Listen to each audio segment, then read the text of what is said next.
आजादी के 77 साल बाद विकास के दावों की पोल खोलती बिहार की बेबस बेसहारा बजड़ी उगलती है सड़क मौत के मुंह से निकाल जीवन को देने वाले अस्पताल को जाने वाली सड़क है। यह सड़क बिहार के चंपारण में स्थित छोड़ादानो सामुदायिक हॉस्पिटल जाने की सड़क है।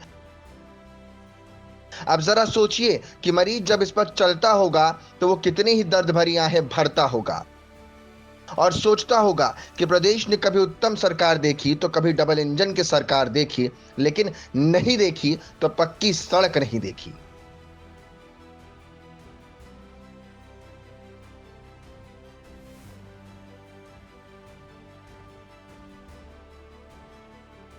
दो 2024 लोकसभा चुनाव सर पर है और हर नेता जनता को सराखों पर बिठा वोटों का अंबार लगाने के लिए लंबी लंबी कतार रैलियों में लगा रहा है।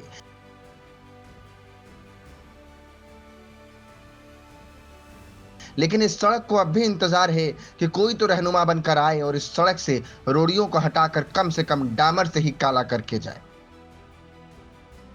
लेकिन अब जनता को कहां पता है कि काला तो उन रहनुमाओं का दिल हो चला है जो इस सड़क की हालत को भी सड़क पर छोड़कर जा चुके हैं।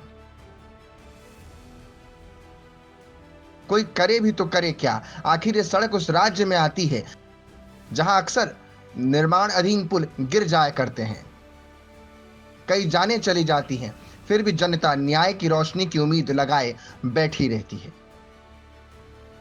बिहार वाकई चुनाव के लिए तैयार नजर आता है, कम से कम ये पोस्टर तो इसकी तस्दीक करता नजर आता है।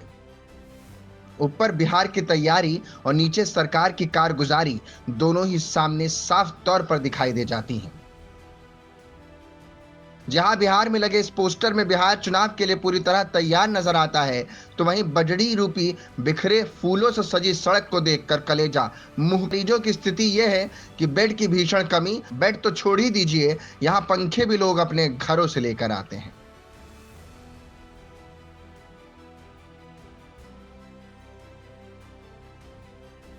यह व्यवस्था तब है जब चंपारण लोकसभा क्षेत्र के इस नरकटिया विधानसभा ने एक नहीं बल्कि दो अलग अलग पार्टी के जाने माने डॉक्टर मंत्री सरकार में भेजे हैं।